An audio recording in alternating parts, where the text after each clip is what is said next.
Ферма была, очень много скота было, 3000 голов скота было. Работали мы на ферме. Раньше на каждого было по 30 голов, 35.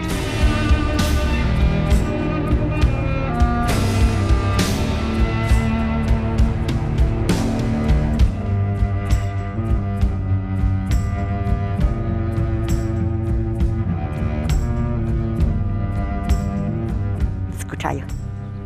Там очень хорошо было. Оно было действительно очень красивое, зеленое, пышный колодец был очень красивый, и школа была, и садик, магазин был богатый, там очень много товаров, всегда было много товара, и работы тут всем хватало.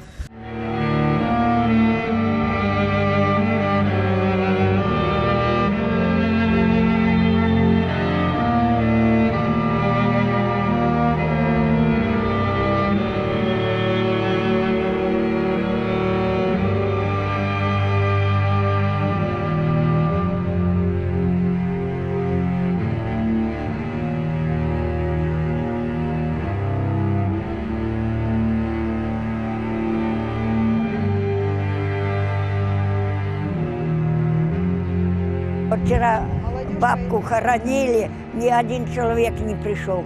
Все. Нет, За ворот. поглядим, все. Все провели взглядом.